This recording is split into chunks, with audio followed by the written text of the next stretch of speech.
beses. Pero doon namatay.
Magandang araw po sa ating mga tagapakinig at ang mga nanonood for the Breaking Point at this session.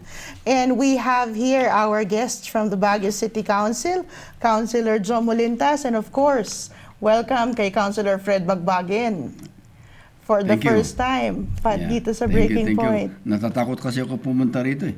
Tinetext ko nga po kayo, hindi kayo sumasagot eh. Pinapakinggan ko yung mga tanong mo, mahirap sagutin.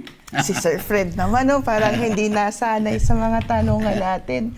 Masaya ang diskusyon natin ngayon dahil unang-una, tatanungin natin, kamusta nga ba ang ating City Council? Kamusta ang debate kanina tungkol sa ating mga proyekto? Mukhang nagtagal tayo sa DPWH. 2.5 hours lang. 2.5 hours lang naman. Kawawa naman yung mga taong nagsasalita doon. Ito po ay patungkol sa mga nakatenggang proyekto natin. Tama po ba? At saka yung issue namin, yung coordination, siyempre dapat yung pinopondohan nila ay yung mga priority projects ng city. Nagkasagutan nga po doon sa priority projects at sa coordination ng DPWH at ng City Engineering Office. Tama ba? Sibao. Sibao. Kasi karamihan ini-implement ng Sibao. So, ang kuwan din natin alam, minsan turuan na yan. Ang DPWH daw ay walang kopya ng ating City Development Plan. Ayun ang tinatanong ko. Kasi nga, dapat bago sila mag-isip ng project, tingnan nila yung priority projects na hindi kayang pondohan ng city tulad ng market na banggit ko. Ang problema daw, hindi raw nila alam. Or wala silang kopya. Wala silang kopya, so hindi nila alam. Kasi ano yan eh, yun nga, mandated ng local government code na lahat yung mga national agencies, they should coordinate with the LGU. Para alam nila. Kasi ang LGU mayroon siyang sariling master development plan para mag-jive yung mga, yun na, kung anong mga projects ang, dapat ang LGU, yun ang autonomous ng LGU na, siyempre sila ang magpaplano, sila ang nakakaalam, di ba? Kung anong maganda para sa kanila. Tama po. Kaya you should defer to them. Anong mangyayari after itong pinatawag natin sila? What is the next move? Will they come back? Yung inimbitahan kanina, yung mga implementing agencies like Sibao, pati yung gumagawa ng Baguio General Hospital, yung gumagawa ng mga UP. Building sa UP. Lahat nga po nang hindi tapos. Na mga hindi tapos, na matagal, na kontrobersyal. Kasi yun ang sabi ng DPWH, hindi naman kami lahat ang nag-implement yan. May kanya-kanyang implementing agencies. Pero natapos po ang ating session nang hindi naman natin naklaro kung kailan nga po matatapos ang mga proyektong ito. Will it be up for another session or another battle in the City Council? Sa April, we will have another invitation. Siguro po naman ay magkakaroon na sila ng kopya ng ating development plan by then.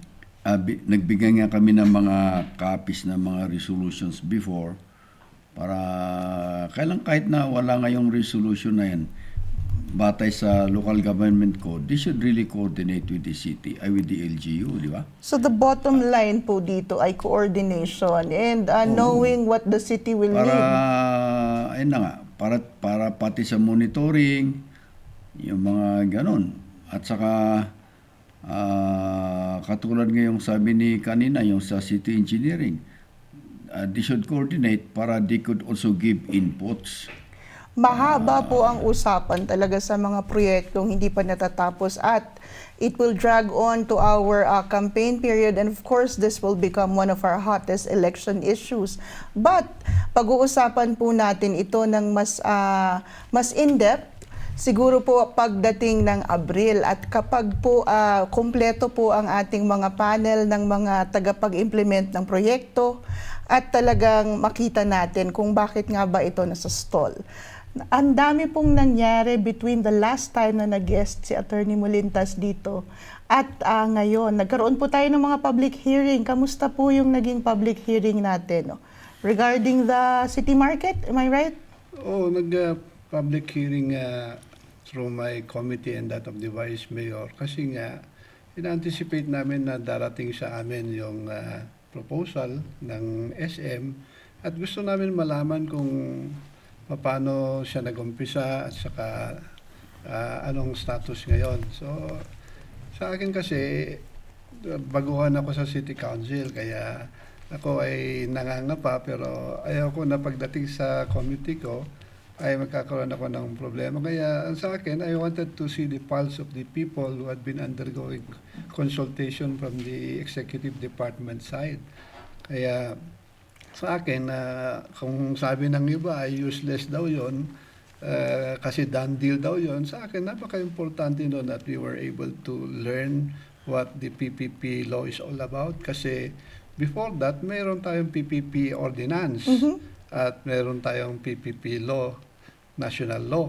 But at that time also, nagbotohan ang mga city council kasama si Fred kung paano ba natin i-develop ang market. Kaya ngayon nandito si Sir Fred. Sir Fred, pakikwento nga po kung paano tayo umabot dito sa pagdesisyon na mag-PPP modality. Dahil marami pong nalilito dito kasi sinasabi nga ngayon, sir, na bakit nga ba hindi na lang tayo ang mag-develop nitong palengke? Ang dami-dami daw nating savings, kakayanin naman natin. But bring us back to the time when we decided to go to this modality, sir. I think that, if I'm not mistaken, year 2021 yata yan. 2020. Na, ayun na nga, all of the modalities were presented to us. Okay? Yung mayroon yung sa lease, mga loan, mga ganon, mga, and then mayroon nga itong private-public partnership. And then, of course, the first thing that we did is to consult our local finance committee. Kung kakayanin ba Kung natin. ano yung magandang kung ano yung best modality. option. Opo. Kasi yung sabi nila, kung loan, siyempre masyadong mataas ang interest niyan. At saka hindi natin kaya, that the first thing that they said, yung local finance committee, hindi natin kayang to spend for that big amount of project kasi big ticket ito di ba? It's a big ticket project. So mga 4 billion na ganyan. Over 4 billion, mga yes. ganun na hindi kaya ng city yan. Yan ang sabi nila. Kaya kami nagbutuhan kami noon kami mga 7 yata kami doon na is either 6 or 7 na bumoto sa PPP modality. Yung mga iba, pangalanan ko sila ha. sige, sir. Ako, Bagbagan, si Lawana, si ba yung mga iba doon? Mga timpuyog sila, Bumugaw, si Bumugaw, Alangsab, si Alangsab, Lawana. Manggit ko na yon. At least mga 6 kami yata doon. Tapos So lahat ito nag-PPP. Ang bumuto ng yung isang modality, Bank loan. bank loan, Si sina Art, Wigan lang. Si Wigan si, lang. si Si Pilian Ma'am Wigan. Pilian. Tapos sina Art, Aladiw, Kusalan. si Kosalan, Gusto nila ay lease. Liz, parang ganon. Tapos si Lolo went out of the session. Hindi, baliktad. Abstain si Lulu. Ay, nag-abstain pala. Wala si Si Elaine. Simbrano, Lumabas. lumabas. Oo. Ganon. Kaya this went to a democratic process. So in Di ba? short, nanalo ang PPP. Okay. So, nanalo ang PPP. So, we started already to conduct consultations. And Kaya tayo may PPP. Oo. Doon sa historic vote na yon. And yung PPP na yan, in-invite natin lahat ang mga stakeholders, lahat yung mga, lalo yung mga dyan sa palengke, di ba? Sina Attorney Abratique. Nandun po sila. Sabi nila, sina Attorney Abratique, we will also bid. Kailang ang unang tanong sa kanila, meron ba kayong legal personality? Kasi ang parang pinipresent nila, they will bid as a consortium. Maraming mga cooperative sila kasi hindi nila kaya kung isang cooperative lang. Kaya parang pinag-usapan nila na Sama-sama. if they will come up with a consortium and be able to get a we will be able to have the consortium be registered at the SEC. Yun, mayroon silang legal personality kasi hindi naman pwedeng magkipagkontrata ang city sa kanila kung wala silang legal personality. Natuloy po ba ang kanilang consortium? Wala naman silang present na papeles. Wala rin silang bid. Wala silang, at saka wala rin silang bid. Oh. So yun. So Saka we're isa pa, left with the isa pa. SM proponent. At saka isa pa, ang PPP is not just financial partnership. You need to have technical know-how on how to build and how to operate. So, yan, ang SM ang nagbigay ng unsolicited proposal, kaya alam mo naman, anybody who would like to come and invest, gusto nila lamang sila, di ba? Tulad ng nangyari sa ating Center Mall, tulad sa Uniwide. Gusto nila, pag sila ang nag-finance, sila magmamanage Ay, and syempre. operate. Kaya makikita mo na from that point of view ng proposal ng SM, dahil sa intervention naman ng executive department natin, nagkaroon sila ng long negotiations from 2020 up to 2024. At saka naapektuhan nga siya because of the new law. Inantay namin ang IRR para malaman namin kung paano yan. Umpisa ba sa zero ulit or itutuloy? So sabi naman ng PPP Center National, naka-undergo na kayo ng process. So konting ka na lang, ituloy na lang, imbis na start all over. So gano'n kaya nung nakita ko yung original proposal and the present na proposal nung nagkaroon kami nitong public consultation, nakita ko na from the proposal na privatize, na tulad ng Uniwide, naging separate yung market to be run by the city. At saka yung parking na lang, parking area at saka yung retail area, sinasabi nila, yun ang mapupunta sa SM. So maganda doon, the market will be entirely be run by the city. Kaya it's not a privatization agreement ang nakita natin. May nagsasabi po na guest din natin dito sa The Breaking Point that it's the basic function of the government to do this. And the market is such a small project na sana dapat ay tayo na ang mag-manage. Hindi nakakailanganin ang PPP. PPP projects should be left to bigger ticket projects. Well, para sa akin, maybe that would be a good proposal. So he should come up with the proposal. We are willing to listen, di ba? Oh, asan yung proposal niya? Kasi parang napakasimple lang naman ang ano yata niya, yung solution niya. And but anyway, kung ganun pala, mayroon palang madaling solusyon ng ganyan, ng development ng market, di okay.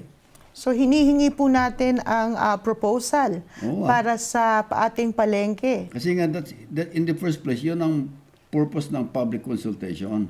Because we would like to listen to the people. Ano talaga ang proposals din nila. Di ba?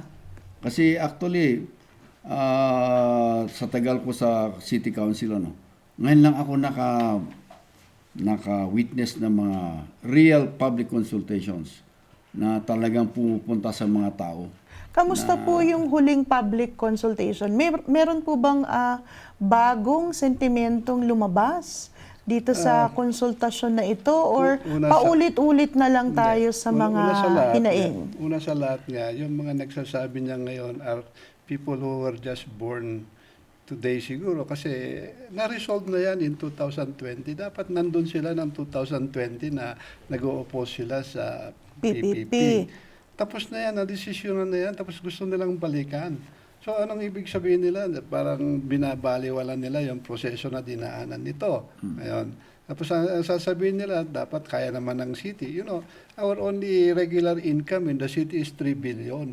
Ngayon, yung 3 billion, meron tayong pupunta sa personnel expenses at saka development fund for our infrastructure. Hindi mo pwedeng kukunin lahat yung 3 billion, ilalagay mo lang sa palengke. So, in reality, we cannot really spend all our income to just one project. So, ang sa akin yun ang mga sagot ko sa mga ganyang klaseng observation. So para sa atin, matagal nang tapos ang usapin kung PPP tayo or tayo ang gagalaw para dito, because the vote has been made. The decision has been made already. We are at the stage of having that decision implemented. So we can't go back. We cannot go back. Kaya nga, that's already water under the bridge, sabi nila. Kasi nga, we cannot go back. And otherwise, walang mangyayari. So, ang sa atin naman is, nung nag-conduct tayo ng ating public consultation, nasisiyan tayo na lumalabas lahat ng sentimiento nila, at kami rin nakikinig kami na hindi tulad nung ginawa nila sa Uniwide noon na like it or not, you will implement it. So sa amin, ang mga concern nila is tulad bang nangyari sa Center Mall na hindi nakabalik yung mga tao dahil hindi nila kaya ang renta kasi determine everything by Center Mall. Kaya sinasabi na we will guarantee kasi mga kababayan natin, mga vendors dyan, hindi natin sila pababayaan. Kaya maganda ngayon nanggagaling sa bunganga nila para naman kami, ilalaban namin. We will be coming up with an ordinance. In fact, nagre-research na kami. Ilan ba talaga ang vendors dyan? Ma-accommodate ba sila lahat? Sabi naman nila kung 1,000 lang ang vendors, magiging 4 level yan. Di kayang-kaya nang i-accommodate silang lahat. Kaya ang problema is about the dislocation for a period of 2 years. Kaya nga ang proposal ng SM, lahat dalhin sila sa slaughter. Ngayon, nakikinig kami, nasabi nila kung pwede bang i-satellite na lang natin yan at dalhin sa mga barangays. Kaya naming ilaban yan while it can still be done. Kaya yun ang maganda sa ating public consultation na huwag nilang sabihin na walang kwenta. Sa amin, we are listening and what they are saying, nakikinig si Mayor. Tulad sa congestion fee, kung maraming opposition, sabi na, sige, makinig tayo sa ibang proposal, alternative proposal. Hindi ko ipipilit ang gusto ko, sabi niya. Naku, darating po tayo dyan sa congestion fee mamaya. Pero itong palengke natin, yung mga suggestion ng mga nag-attend sa huling public consultation, meron bang bago silang ipinropose bukod dito sa relocation? Wala. I was there during yung sa andun yung mga local ay yung anong tawag doon, yung mga bubuto ng mga barangay captains, di ba?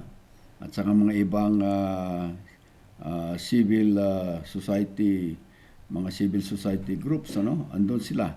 Noon tinanong ni Mayor, sino ang may gusto ng yung market development? Tapos tinanong niya, sino ang ayaw? Alam mo yung andun siguro mga about 300 people sa tansya ko. Siguro ang may ayaw, siguro tatlo lang. Para sa market development. Sa Kaya tingin ko po lahat ay may gusto para sa market development naman talaga. Ang inaayawan dito ay ang ating proponent, sad to say. Kaya nga, Siya lang may kaya. ayaw nila ng SM. Pero ang sabi ko nga is, nakikita naman yon na SM lang ang magpipinance dito. Kaya in-explain nga ni Mayor na ayaw ko rin ng SM. Kaya sinabihan ko sila, huwag kayong mag-bid kasi sira kayo. Now, you can come up with a good bid na that can satisfy our requirements, siguro makikinig kami. Kaya nga in-entertain nila. In fact, Robinson was the first to apply.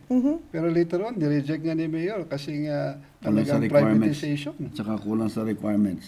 Oo, nung nabaliktad po ang desisyon na napunta na una sa Robinsons tapos binaliktad ni Mayor at binigay sa SM. Hindi naman. Hindi pa binigay. Kaya lang, Na ano yun na sabutuhan din naman yun Anyway, So, yung, lahat po ay para sa development ng ating palengke. Let's make that clear. Ang inaayawan po ng ating mga kababayan ay ang ating proponent. Sad to say, this is ISM. And bukas po ang pintuan ng The Breaking Point para sa ating mga kaibigan sa SM para mag-guest naman dito kung maaari. Actually, But nababalot po kasi tayo sa actually, isang non-disclosure agreement. actually, Kaya hindi rin Malen, makakomment. Yes, sir. Please, yung mga kababayan natin, inaamin din, ina-accept nila yung, nung andun ako, nung nakikinig ko, mga taga mismong, mga taga palengke, hindi naman nila ino-object yung SM na yan. Kasi nung unang proposal ng SM noon, 70-30, in favor of SM. Noong una. Ngayon, 70-30 in favor Of the city. Anyway, ganun. So, ako, wala akong narinig nung andun ako.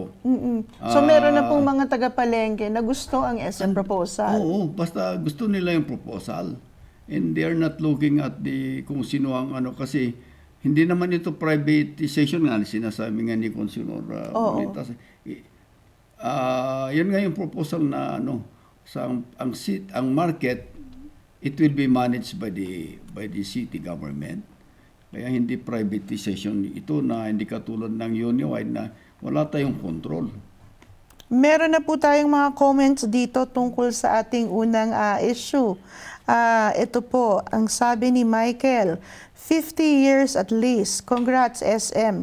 Lalo kayong yayaman imbis na ang city ang kikita at ang tenants. Ano po ang masasabi natin dito? lugi nga sila for 27 years After 27 years, saka lang sila makakabawi. Tayo po ba ang magdidikta kung gaano katagal yung lease? Nagkakaroon nga ng May negotiation. kontrata. Nagkakaroon ng negotiation kung pero ang nakita namin, if they will infuse around 4.2 billion, they cannot recover that within a few years. They will only recover that in 27 years. So, kaya nga, ang ginagawa rin ng city is, wala naman tayong in-infuse na capital, so magiging mas dapat mababa ang renta ng mga tenants later on. So, we are not after the income, we are after having a modernized palengke. Kasi nga, kung gusto natin ng income, di ipalis na lang natin, pero kawawa yung vendors natin, di ba? So, dapat there is a balancing of everything. We are not after the income, we are after its modernization at the same time, the accommodation of our market. And gusto natin i-solve yung cleanliness and sanitation doon. Nakita naman natin sa proposal. But how The many years solid are waste. we eyeing for this lease? Will it really be 50 years? Yan ang proposal ng Yata. SM. Kaya Hindi ko sa alam. CDC, Basta sa anyway. CDC, Pero pinag-uusapan pa rin ito. pinag-uusapan nila with CDC, hindi pa nga dumadating sa amin ang final outcome ng negotiation. Meron po tayong Anyway, isa pang excuse me. comment. Mayroon Basahin lang natin mayroon to, sir. meron lang Ay, sige po. iambag dyan. Na siyempre, ang titignan mo, yayaman ng SM, sabihin na natin, siyempre, negosyo yan di ba? But you have also look, na ang City of Baguio will have also a modernized city market. So, Diba? it's Kaya a katulad win-win. yung sinasabi ni na i-balance Hindi lang yung tinitignan mo lang yung isang side. So, para kay Sir Fred, it's a win-win. Kasi kikita ang SM, syempre, pero tayo ay magkakaroon ng isang modern market. It's So, for that's us, how you look at it. The terms and conditions, palagay ko, wala kang makitang terms and conditions na sa PPP project na katulad ng dito sa Baguio. Ito po, basahin natin ang comment ni Miss Jacqueline. Yes, legacy ng mga nakaupong city government officials sana ang gagawa ng sarili nating palengke. Kasi ika nga ng Baguio, ang Baguio is the wealthiest city outside of Metro Manila. Still hoping. Siguro ang still hoping niya is yung tayo ang magde-develop. Ano yan? Wealthiest city per capita. Di ba? Kaya ibig sabihin, di ba yung per capita, it is in relation to our population. Kaya hindi accurate yan. May nanonood po dito, nice one. Nanonood daw si Councilor Art Aladiw. Inaantay po sana namin kayo dito, Councilor Art. Kaya lang magkakaroon tayo ng separate session. Dapat nandito siya kasi... Kumakaway-kaway lang po siya ngayon. Yan. Anyway, ang usapin po ng palengke, ito po bang public consultation na ito masusundan pa? Kung sa akin, gusto kong masundan pa, pero particularly na kung paano nga i-accommodate ang mga ating kababayan na vendors at saka paano yung proposal on the rate that they are going to pay. Tsaka po yung produkto. Yung relocation. Relocation. Yun ang mga very important na nadinig natin na sinabi nila. Kaya ako nga, nasisiyan ako dahil sa panahon na ito, unlike the Uniwide, there was no such thing as consultation. Ngayon, isang hamon sa atin na nakikinig ako sa last na mga resource speakers mo dito is parang meron akong magagawa na baliktarin ang desisyon ng City Council noong 2020. Ako, I just came in and what I see is what is being implemented is a decision in 2020 na isa lang akong konsehal. I cannot reverse that. And it will be also unfair to those who work hard for it. Di ba? Kaya ang sa akin is, ang tinutuloy ko lang, tinitingnan ko lang nga yung concern ko sa mga ating vendors na dapat ma-assure sila. Kasi nga napakahirap burayin yung utak nila dahil sa nangyari sa Center Mall at gustong gawin sa panahon ng Uniwide. Makikita mo yung mga politicians na nag-push ng Uniwide, they did not conduct public consultation. So we should learn from that mistake. Kaya nga lahat gusto magdemanda noon. So I've been handling some cases like Mrs. Guinid also, and also the group of... oh yes, I remember Mrs. Guinid. Oh, kaya nga, they were always in my office. Sabi ko, very limited na tayo kasi talo tayo sa mga korte. Masaya lang tayo, na-bankrupt ang Uniwide, kaya hindi natuloy. Ganun naman, and 20 years, nagsuffer din ang ating palengke. It has not been duly improved kasi nga, once ikinontrata mo yan sa Uniwide, the city cannot anymore infuse investment. So, because of that mistake of that Uniwide, for more than 20 years, the city is tied, the hands of the city is tied not to be able to infuse anything. Kaya, because of Mayor Magalong, sabi niya, ako ang bahala sa Uniwide para hindi na sila manggugulo. I-open na natin ito sa ibang opportunity. Kaya yun ang makikita mo sa klaseng leadership ng ating mayor na because of him, hindi siya natakot na baka magdemanda ang Uniwide kasi wala naman siyang kinalaman sa Uniwide. Ngayon naman, he is the one demanding na hindi pwede na you come and invest and you own the market. Ang gusto niya is you come up with a legacy SM to redeem the hatred of the people sa mga ginawa niyo noon sa SM. Kaya ang offer nila ngayon, makikita mo baliktad na parang sinusuyo nila ang city na gusto rin nila maka somehow ma-redeem nga ang kanilang pangalan.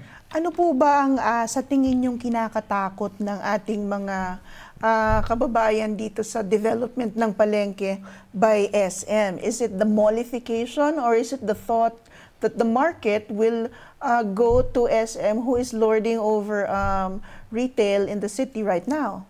Hindi, andyan naman sa proposal eh. So hindi haka-haka yung, dapat they should base their observations on the proposal. So ang proposal nga is, nasabi nga ni Councilor Jomol, is yung palengke, ay ang may hawak doon yung city, di ba? At ang hawak naman ng ng SM, which is only 30% is yung retail at saka parking. Kaya doon ang basis. Kaya there should be no fear kasi may lalagay naman yan sa kontrata eh. Di ba? Kaya, yan. Where At do saka you yung think sinasabi the nilang hatred for SM is coming to, from? I would like to comment on yung nagsasabi na yung kaya Ng city. city. Oo. Ano ang basis nila? Kasi nag-base kami sa Local Finance Committee. Ang Local Finance Committee is composed of the treasurer, composed of the budget officer, composed of the accountant. Alam nila yung numbers sa city, yung kung anong magkano ang pera ng city, di ba? So they are able to compute. Sila, anong basihan nila na sasabihin lang nila na kaya natin yan, porque narinig nila na second wealthiest city ang Baguio, but that is wealthiest city per capita. Mukhang may gustong idagdag si Attorney Joe. Where do you think the apprehension of our people are coming from? Yun nga, nasabi mo na rin, they are against modification, which I also agree. Ayoko rin ng magiging mall na naman yan. Pero And- may mga agam kasi nga ang tagline ng SM is that SM has it all for you. Paano po ang disparity ng products sold ng ating mga vendors sa available products ng SM? Kaya nga, we have to be competitive. Ako nga, pinaglalaban ko na dapat ang ating mga vegetable ay maging organic para, in terms of health and in terms of pagkabili. Kung minsan, we have already observed yung too much pesticides and fertilizers to our food na there's even no way of monitoring. One of my advocacy when I was running for mayor is I'd like also to have it the cleanest city na check mo lahat ng produkto. So that yun nga, if we can go towards organic food, vegetables, we will not only have a very modernized market, but we will have the cleanest products and quality products. May isang... And isa pang Go ahead, gusto ko sir. idagdag dyan, yung sinasabi nilang 4 billion na naka-time deposit. Even Mayor Dumugan had been saying that when he left something lang 2.8 billion. That is only in terms of juggling funds. They identify them to be idle funds because they are not yet to be used. Kaya nga sabi namin, bakit But naman they're kasi... earmarked for projects. Well, they were earmarked for projects, but since alam ng Finance Committee na hindi pa sila mailalabas in the next 3 months, kaya nila tina-time deposit for 3 months yung pera ng city. So naka-earmark na ito kasi nung lumabas itong COA report na ito at nasilip nga na meron tayong parang savings, sinasabi na nila na meron naman pala niyan. Ito yung kailangang pera para i-develop yung palengke. Bakit hindi na lang gamitin? Yun ang mali. Hindi savings yan. Somehow naabuso ng ating Finance Committee na ito pala ay kanilang nilalagay sa time deposit at nag-i-income din. Kaya quietly, ganun ang nangyayari. Alam ni Mayor Dumugan yan, umabot ng more than 2.8 billion. Tapos na-plug down siya na umabot ng 4 billion. Kasi nga, hindi dapat considered as idle funds ito kasi nga earmark na siya. But the reality nga is, kahit na binudget mo siya from the December of last year, hindi mo rin siya mailalabas kaagad in the next 3 to 6 months kasi nga it will undergo a lot of bidding, rebidding kung there is a failure. Kaya ang ginagawa nila is try to make money out of it instead of it sleeping as a simple deposit. So tina-time deposit nila, ang range there is from 2 to 6 months. Kaya nga nire-review ko kasi ang authority nila noon is nung na-aprobahan yung mga ordinance allowing them to do that, dapat hindi bababa ng 7%. Pero apparently that was 20 years ago na nagbibigay ang bangko ng 7%. Ngayon, they can only afford 2%. Kaya, and in any event, nanganak din siya ng more than 100 million sa ginagawa ng Finance Hindi lang Committee. 100 So million. umabot na nga tayo dito sa ganito kalaki. Oh, But naka-earmark na siya. Naka-earmark ang mga yan. So hindi pwedeng gamitin para sa palengke. Kasi nga, ang income lang ng city is 3 billion. At hindi ito pupunta lahat sa isang program. Sweldo na lang, malaki na ang pupunta sa sweldo ng mga empleyado. Di ba? So, ang matitira lang dyan is yung usually yung 20% development fund. And we have a mayor who had been going outside na humihingi siya ng pondo ng mga senador. Kaya nagkakaroon tayo ng mga makikita mo, hindi tulad noon na 2 million worth lang ang binibigay sa mga barangays. Ngayon, umaabot from 30 million up to 50 million. Kasi ito ay bigay ng mga senador. Marami-rami nga po.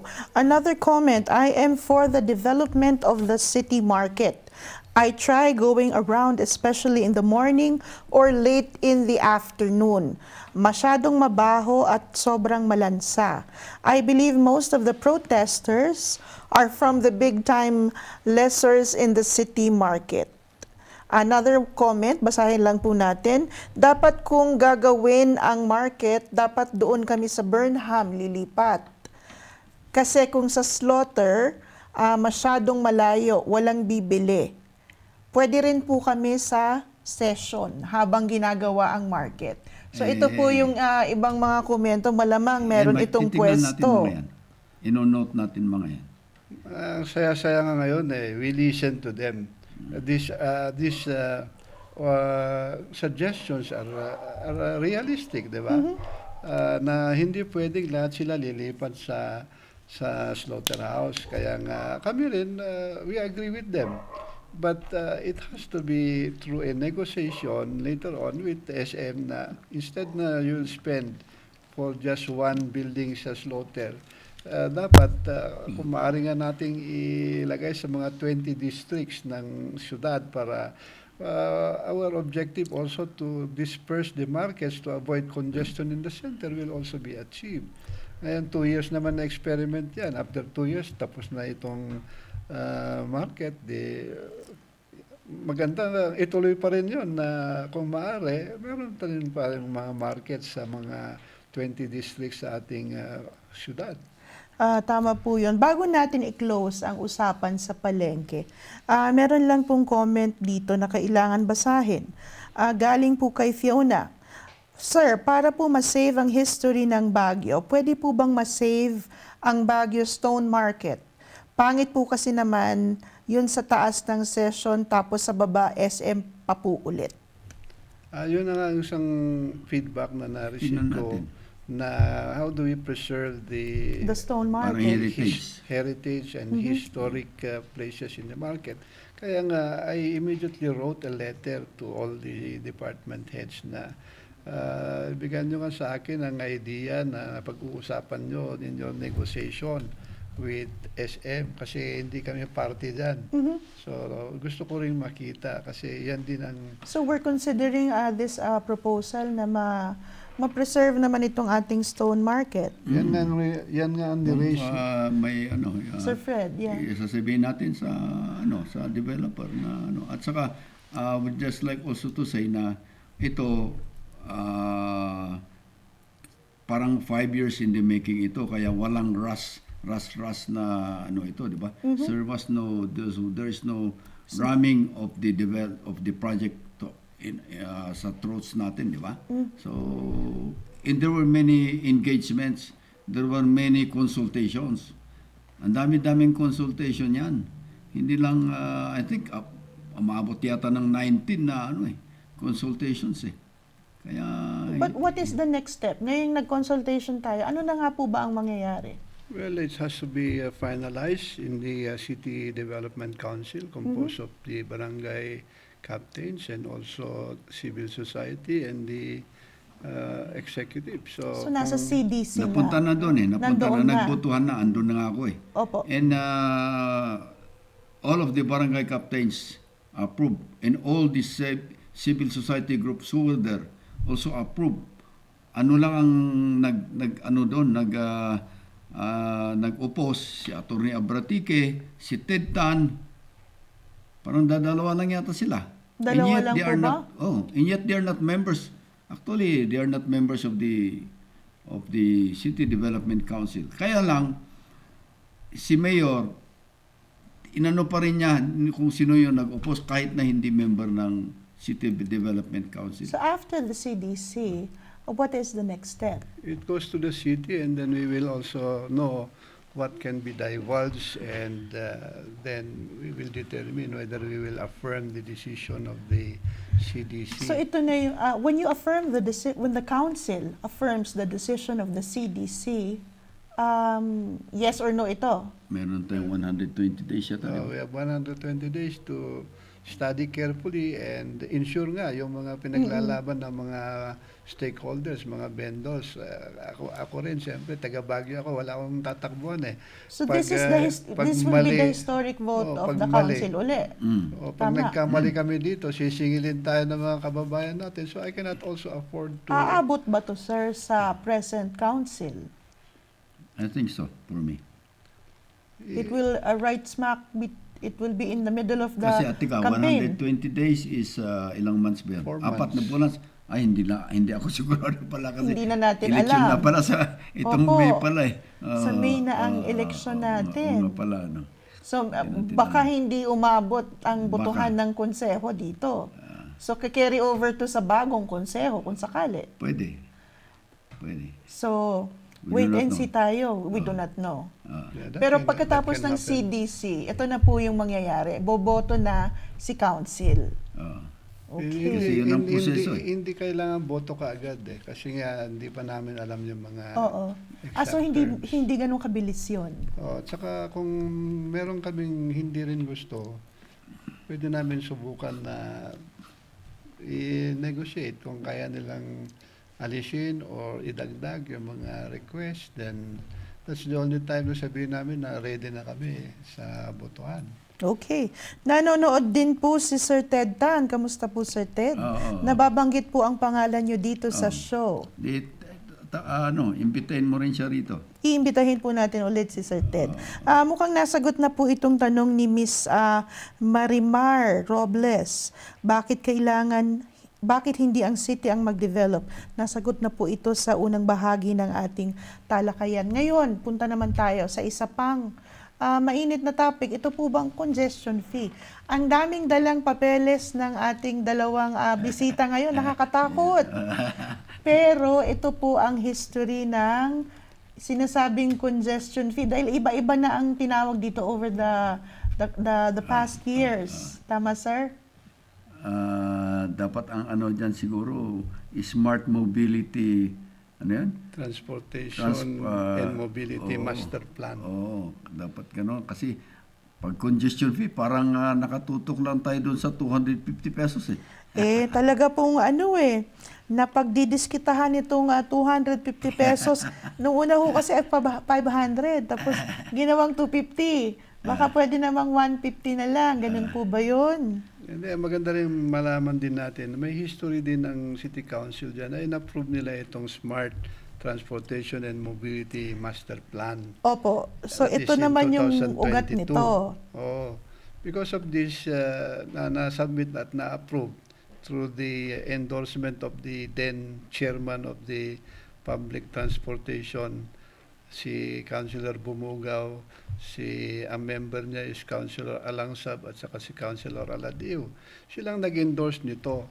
No, ito ngayon, in-approve ng City Council. 2022. 2022. And makikita mo dito, sila na mismo dito sa master plan na kailangan maningil ng tinatawag na social fee. And that is road users fee. Yun po yung tawag noon. Yun ang nandito sa language ng master plan.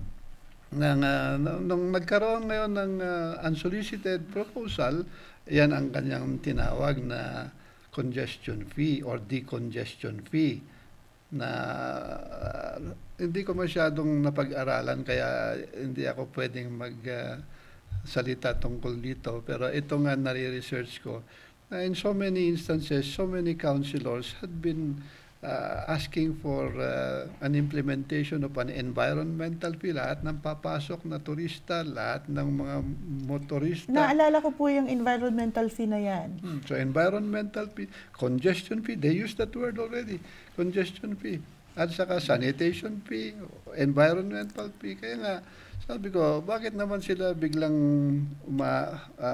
nag-o-oppose na hindi dinidiscuss muna? Kasi proposal pa lang naman ito. Kaya sa ibang quarter, sabi nila, hindi lang proposal yan, done deal yan. Sa akin, that's unfair.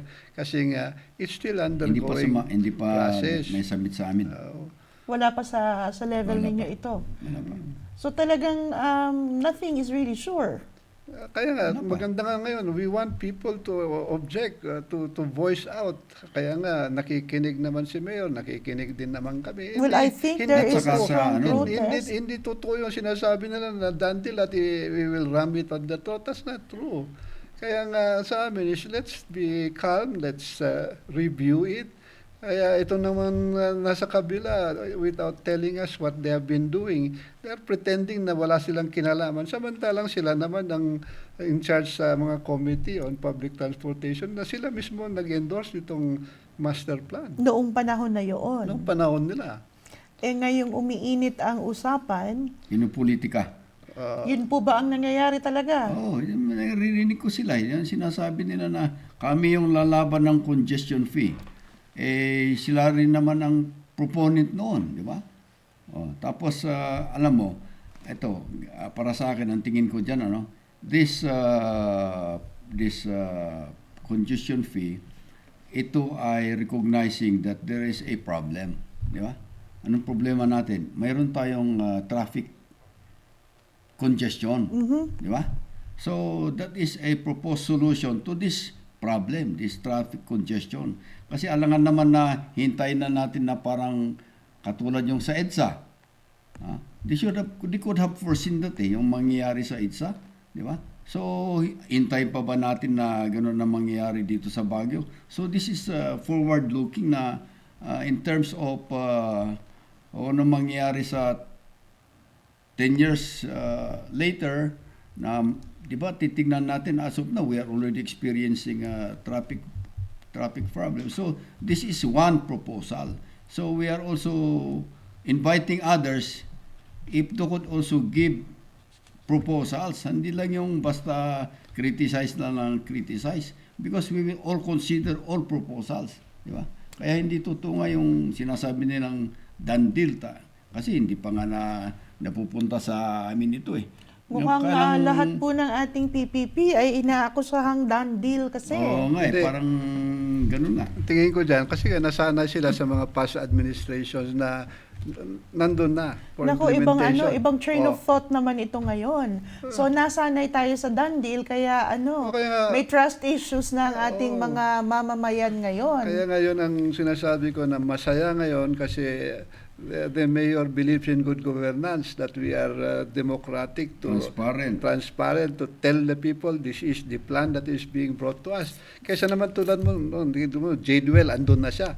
Dinisqualify pa nila ang lahat, pati Jadewell disqualified in fact. Tapos itong Jadewell, instead na on-street parking, kinuha niya pati Gansa parking. Tapos lahat na ng street nilista niya. Kabisado Lalagyan talaga ang niya ng Jadewell. pintura. Itong mga kalokohan noon, ito yung ayaw namin mangyari kasi noon walang konsultasyon. Kaya Marami nga, po we were sigurong against Uniwide, we were against naninibago that. dahil ngayon Diba?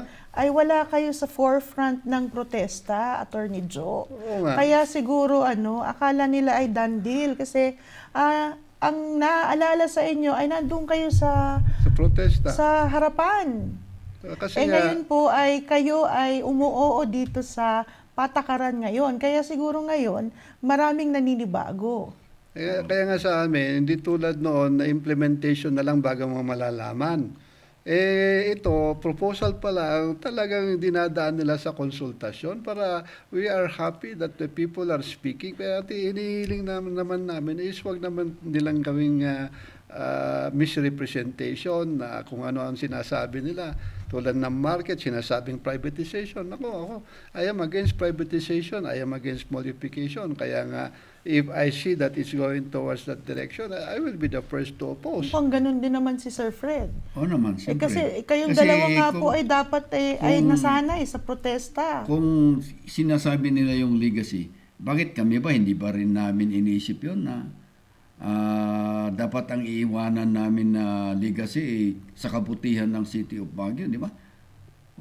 Ganun din, siyempre naman, kung at least kung if we leave public service, at least naman na pag nakikita kami diyan sa daan hindi kami babatiin pa rin kami, di ba?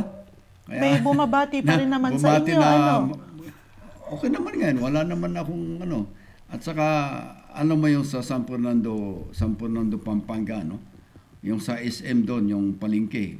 SM din ang gumawa doon ngayon, ang mga tao doon masaya. Yung mga nag-oppose, they appreciate na inaano nila na okay pala. Kaya they are praising now their mayor, their former mayor before. Kasi alam ko yon dahil yung city legal officer niya, kumpare ko, kaya siya ang nagkwento sa akin ito. Si Attorney Viray. Sa tingin niyo po, nabanggit na nga po itong pamumulitika. Dahil nasa panahon na tayo ng politika, gaano katindi ang pamumulitika ngayon? Grabe, alam mo naman na, after my public consultation, may magsasabi, all lies daw ang nangyari doon. Sabi ko, we were just there to listen. Who is lying? Oh, nobody was lying, and we were getting all the feedback. At sasabi nila, useless. Ito, ang sa amin nga is, it's not useless as long as we listen to the people. At kami rin magsasabi kay Mayor na ayaw nila. Wag na natin ipilit. Kaya yan ang maganda sa amin. It should come from the mouth of the people. Hindi yung kami ang nagdidesisyon para sa kanila. Kasi nga marami tayong nakita dyan. Gagawa sila ng batas without consulting.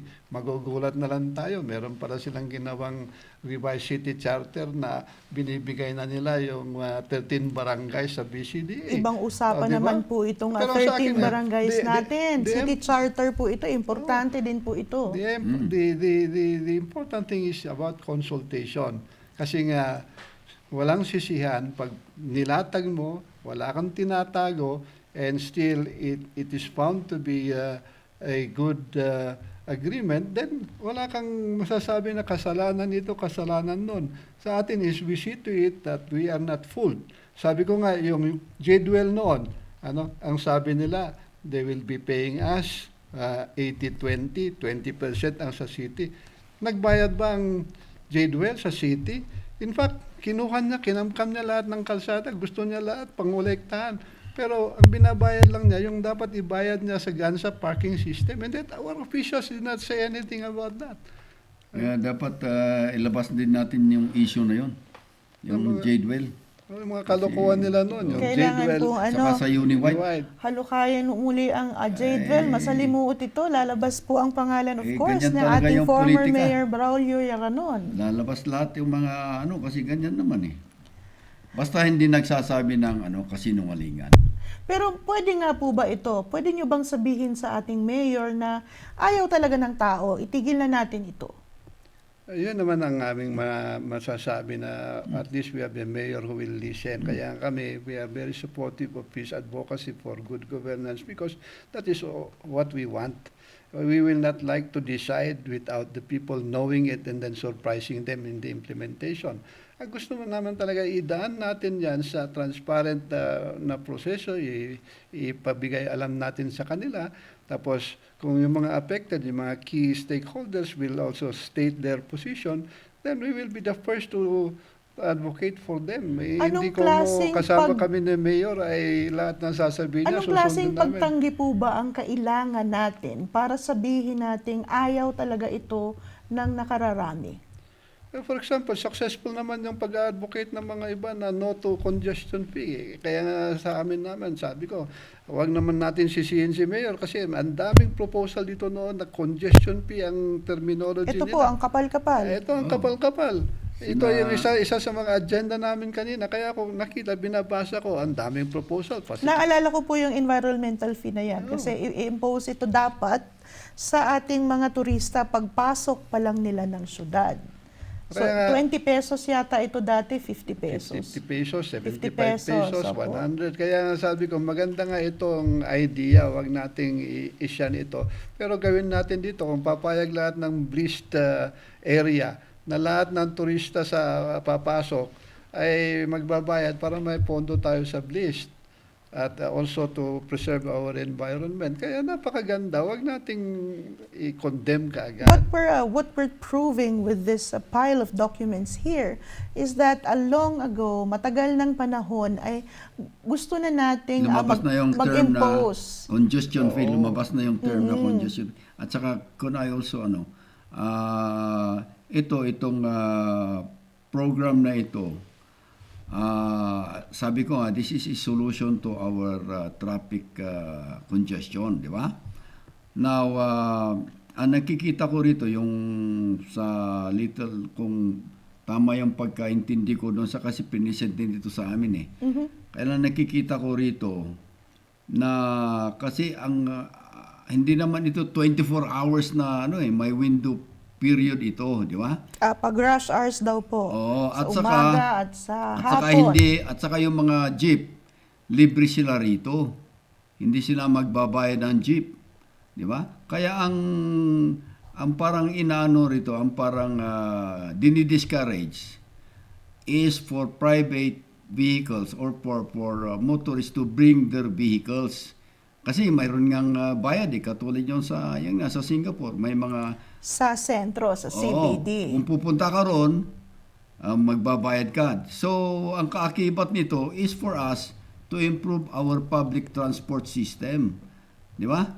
Kaya to discourage private motorists to bring their vehicles. Kaya ganun ang the whole program of this the whole aim of this program is to solve our traffic at saka yung pollution, yung mga environment, mayroon environmental impact ito. At saka hindi lang ito, may involved may infrastructure program ito, kaakibat yung mga cellphone, yung command center, yung mga ganon. So, kaya hindi ito simple na hindi simple ito na project. Ito pong Smart Mobility Project natin ay nasa CDC na rin, tama po? Wala. Kaya hindi pa yata pinagbutuhan. Oo. Hindi So, pa pinagbutuhan. hindi siya parehong Na-suspend. hindi pa sa parehong status ng SM ito. Kasi andun ako. Ang first na dumating sa City Council na kompleto ang papeles ay yung tungkol sa Palengke. hindi, doon sa may Irisan. Dontogan, yung magiging parking ng mga buses. So, going towards the same objective na dapat mga buses ay hindi na dapat istasyon sa malapit ng CBD. Nadala sa amin and we started talking about it last Friday. At itutuloy na naman namin sa Friday, kaya yung mga gustong makinig kayo kung ano na naman ito. Ito po ay special session. Special session kasi nga we are given, the clock is ticking na we have only 120 days to act on it. So this will be acted upon by the present council. By the present So ito council. yung sigurado. Hindi pa, kung hindi namin masolve. Kung hindi Ay, hindi namin pa rin. ibubuto. Oo. So Kaya- carry over din ito. Kaya pinag-aaralan namin kasi nga marami rin mga issues kasi nga yung property is property of the animal industry, BAI. And doon nakipagkaroon lang tayo ng usufructory arrangement na pwedeng gamitin. Kaya nga we need to understand kung ilang years natin pwedeng gamitin yan. So pwedeng hindi pagdesisyonan ng present council ito. Pinag-aaralan namin, Wow, tinanong namin 20 ng days PPP. na eh. Tinanong namin ng PPP Center Oo. na pwede ba kami magpa-extension. Mukhang pwede raw kung marami mga issues sa proposal. Mukhang tatagal ang ating usapan. Ayaw din namin na i-rush kasi nga ayaw namin ma-accuse na we are ramming this on the throat of anybody. As sabi, we want full disclosure na pwedeng i-disclose na papayag ang proponent. At the same time, gusto rin namin na tingnan yung issues na nire-raise nila na tataas daw ang gastos ng pupunta ng Manila kasi nga magta-taxi ka pa from Baguio to the terminal. To the terminal. Kaya gusto namin tanungin sa proponent, mayroon ba kayong shuttle na provide na sasalubungin nyo mga... Every hour on the hour para Oo. maserbisyohan ng lahat ng gagamit ng bus. Oh, kasi nga sa atin is importante, wala na dapat mga bus dito. Ang problema rin natin is paano yung mga may istasyon na dito sa sentro? Kinakailangan ba nilang lumipat or what? So it's a big problem on its own. Marami tayong dapat pag-aralan. Kaya ayaw namin nang nagrarush tayo. At ito At saka ay ano rin yan, public session ito. that will- Maaring Oo, pumunta ang mga tao. It's open, Oo naman. it is also online. And that will also be it will be also subjected to Swiss challenge. Ibig sabihin kung mayroon pa rin makakapaglabas ng Mas maganda, mas malaking proposal di ba? to top the current Oo, proposal. oo. May Swiss challenge yan eh. At saka mayroon ako may dagdag na mayroon pang isang big ticket na medyo na-aprobaran din sa City Development Council, yung sa hydroelectric sa Irisan. Opo. Ay sa Asin. Sa Asin. Yun. Na magandang ano rin yun. Na the proposal, yung present nila, madudubli yung megawatts na iproproduce ng Asin Hydro. But this will be coordinated with Tuba. Kaya lang mayroon na silang consultation also with Tuba, and Tuba is receptive to the ano. Ang proponent po natin dito ay, I'm sorry. hindi pa pwedeng sabihin? Hindi naman. Hindi ko maano. Hindi maalala. Hindi ko maalala dahil first time ko rin na narinig yung pangalan doon eh. Kasi So si it's Fred- not the usual proponent na kilala natin. Iba. Iba. Si Fred ngayon, member siya kasi nga he chairs the Transport. transport Public utilities. Public utilities. Dati si Councilor Bumugaw. Yes. Kaya napakaganda rin yung aming ginawang reorganization, di ba? Committee on Land, si Councilor Pianza, ito naman si Councilor Bagbagen. Sa infrastructure nga kanina, nakikita natin na si Councilor Cosalan ang bagong infrastructure. Kaya tinitingnan namin yung... So working committees na talaga ito, sir? Oo. At actually, si Councilor Molintas, Councilor Bagbagen, at saka si Councilor Aladiw, dala-dalawa yung committees namin. Kaya nga po. Alam mo ba yon? Opo, working double time po ang ilan sa atin. May tatlong konsyal dyan na walang committee. Oo nga po. Oh. Pero ang sinabi po ng isa sa tatlong konsehal natin ay ginagampanan naman daw niya ang kanyang tungkulin. At inoobserbahan pa rin niya yung kanyang dating komite. Yan ang hirap sa may sariling hindi sumusunod sa mayroon kaming rules na dapat you should follow. When you talk your oath after being elected, you swore to obey the laws and rules, di ba? Ilang komite po ba ang hawak nyo ngayon? Dalawa. Sabi nga namin, yung staff nila, pahiram nila sa amin eh.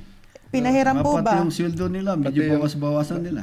Pati yung alokasyon nila sa public consultation, hinihingi ko na dapat ibigay sa amin. Kasi nga, sabi ko tulad kanina, di ba, mainit ang diskusyon sa mga DPWH at saka Ay, infra opo. projects ng city.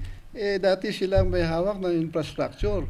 Ngayon, hindi nila minomonitor. Ngayon, sila ang reklamo ng reklamo na itong mga bagay na ito, dinidemanda nila si Mayor at saka si Administrator. Napakadaming Sila project. yung pinaka-chairman noon. Talaga pong magiging election issue ito sa ayaw at sa gusto natin dahil we're debating it, we're talking about it, and it's going to be March 28 soon, the start of our local election. How do you feel about this? Kaya ako, hindi ako mangampanya. Mga kasama ko, everyday, nag-house to house na sila na nagkakandak ng mga tinatawag natin na kapihan. I cannot even join because every time I go there, basta Tuesdays, I'm preparing committee reports. Itong week lang na hindi ako nakapag-prepare ng committee reports kasi ang kakapal na ng mga transcript ng mga dinadala sa office ko. That's why akala nila madali lang ang humawak ng isang committee. If you handle one committee, ayaw mo rin na magkaroon ka ng backlog. Kung maaari, you dig up all those that were brought to your committee na meron kang Para action. gumalaw na. Para gumalaw kasi it will reflect na pinabayaan mo ang mga yan. When you handle two committees, isang opisina ka lang, isang staff, at gusto mo pang mag-pubcon din, hindi ka na talaga makakapangampanya. Samantalang sila kung minsan nga Ito naman po Yan ang na lang himutok ng ginagawa nila. ating ilang mga konsehal na hindi na nga makakampanya dahil nga doble ang hawak na komite. Kaya Exactly. sabihin mo sa nagsasabing konsyal na yan na alam mo, first time na may mga konsyal na hindi nila tinanggap ang kanilang committee chairmanship. Ako, 15 years na ako konsyal. Ngayon lang ako nakakita ng mga konsyal na hindi nila tatanggapin yung committee chairmanships nila. It looks like this issue has hit our some of our councilors really bad because of the ayaw tanggapin nga ang komite. Oh, and it even went to court in the loss. And they lost. At saka yung masama, namimili sila, expert daw sila sa isang field, kaya yun ang gusto nila. Sa amin, hindi yan tungkol sa pagka-expert mo. Ito is the rule of majority. You decided to divide work among 15 councilors. So 15 chairmanship. That's the point. That's the first thing that you approve, yung IRR ninyo. Ngayon, can somebody say na ayaw kong umawak ng committee dahil hindi ko gusto ito, ang gusto ko yung isang committee? Hindi naman yata pwede yun. Kasi nga, otherwise, ginawa na lang sana na 40 ng committees. At ang isa ay gagawin na lang namin, pinaka-boss namin, pinaka-advisor namin. Hindi naman gano'n. Pare-parehas kami. We should treat each other equally. Nobody should be special na exempted. Kaya sabi nila, meron daw nangyari noon. Siguro because they allowed it. Sa amin, we do not want to allow that kasi kawawa yung mga committee na dala-dalawa ang kanilang hawakan. Kaya nga, sir. Meron ding rebuttal dyan sigurado yung ating konsehal na nagsabing ginagampanan Gusto mo, niya ang sabihin mo sa kanilang kanila, magdebate kami. kung papayag po sila, sir. Sabihin mo dito sa I-set ano mo. natin na magkaroon tayo ng councilors debate sa ating breaking point. Lumabas ang hamon sa ating dalawang konsehal ngayon. The fact is, talo sila sa korte.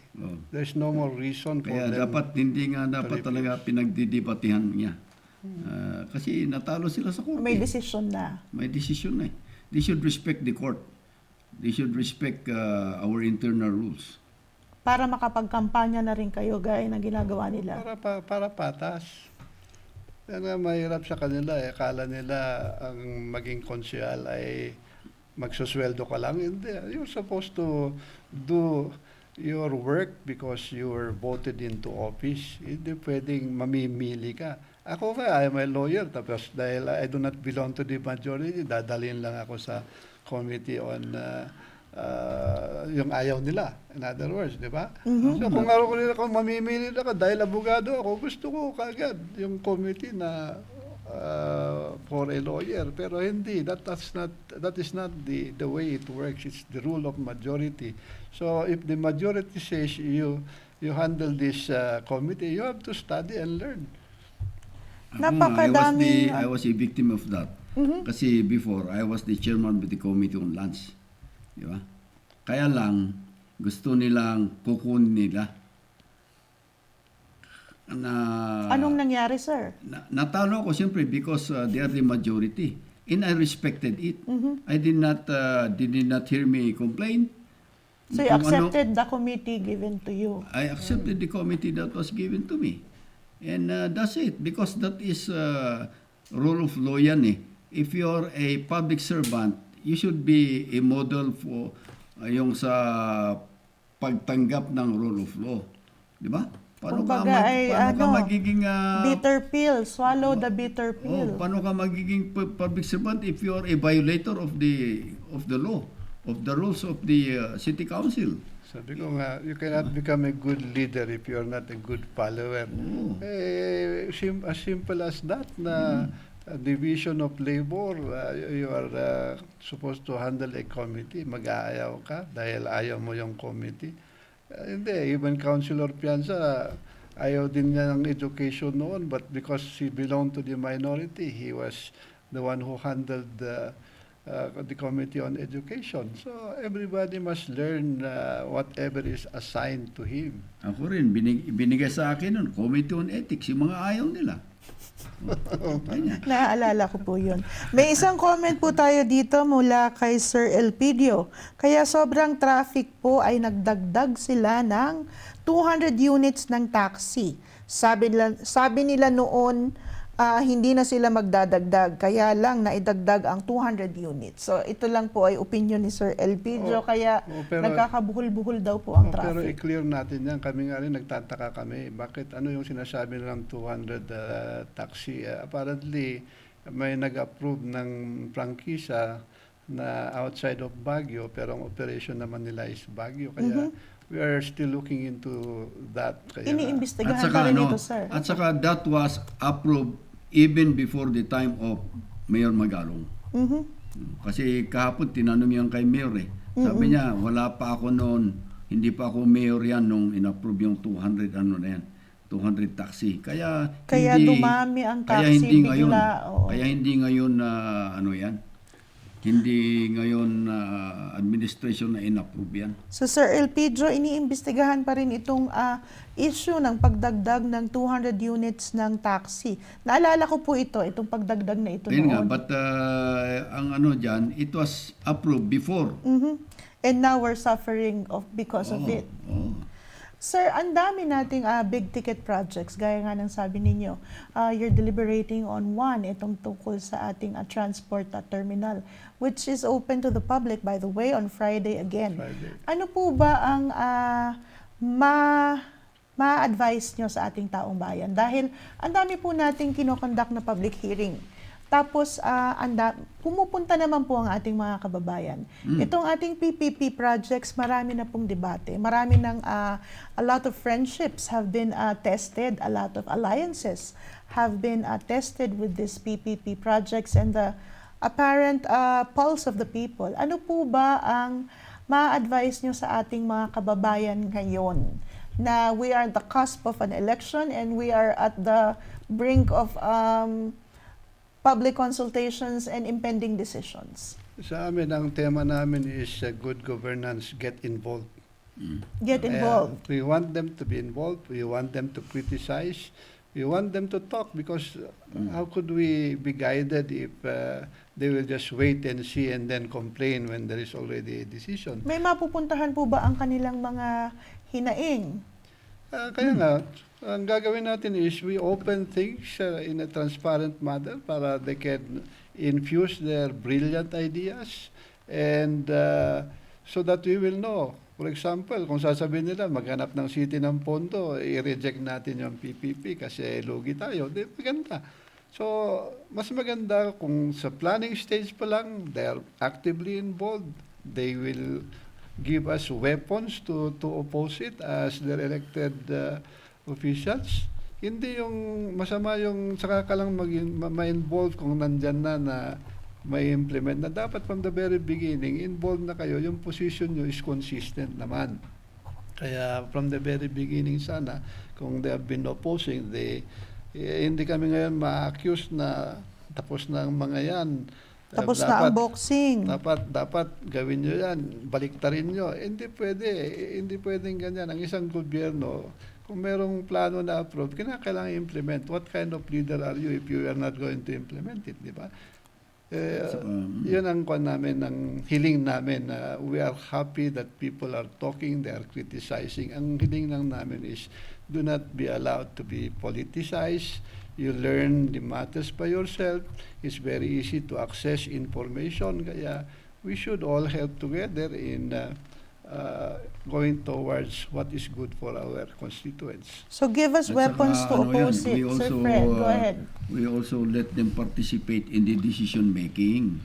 After all the comments, kasi siyempre we have to come up with a decision, di ba?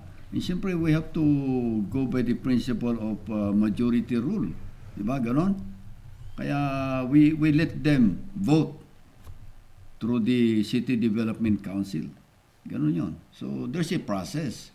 After all these consultations, which have been ongoing for 5 years, we also let them vote.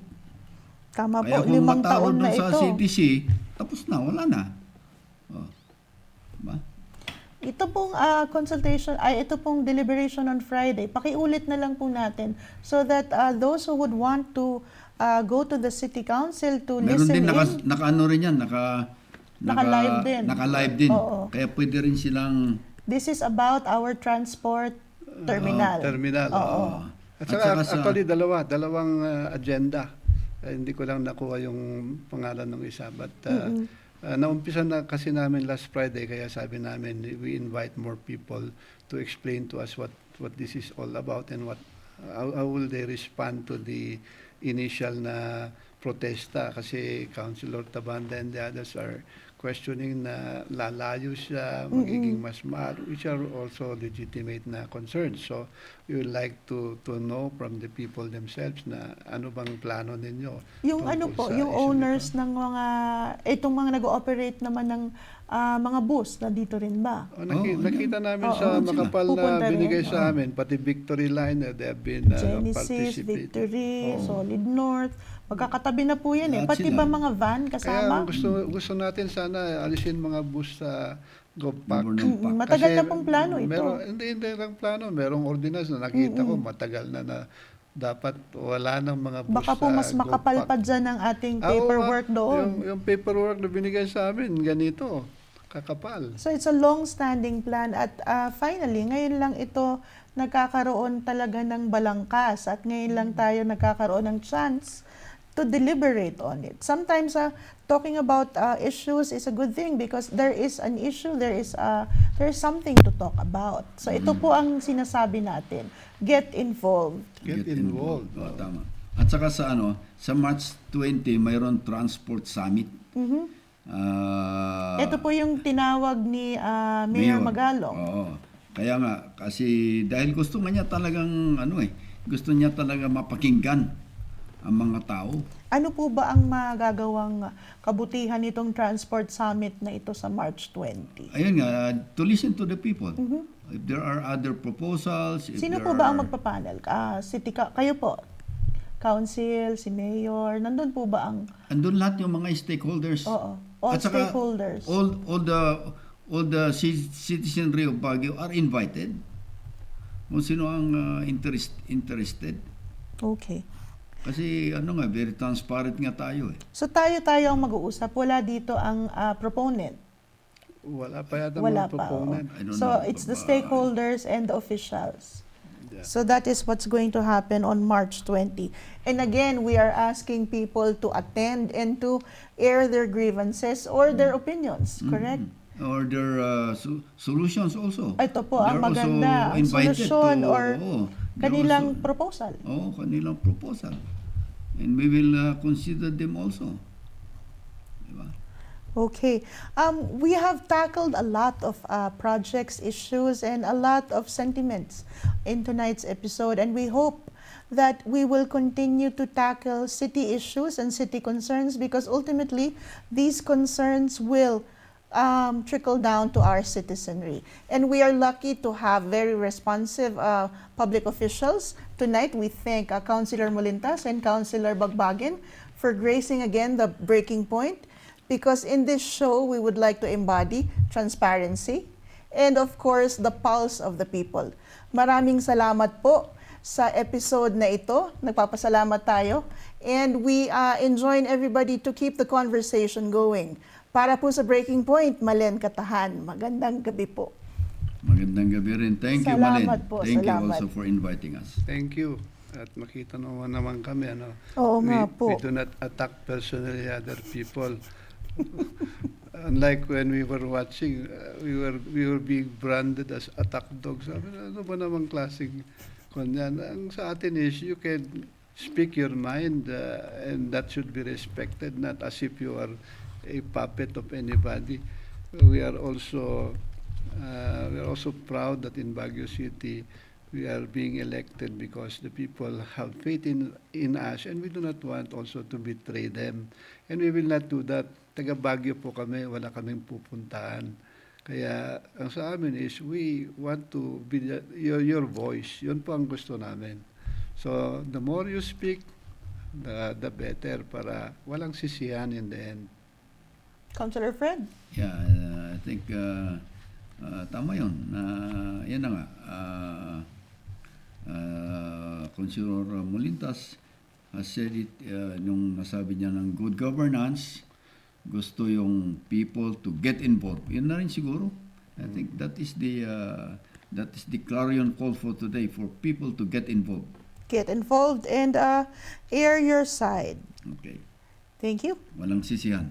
Walang sisihan. Walang sisihan.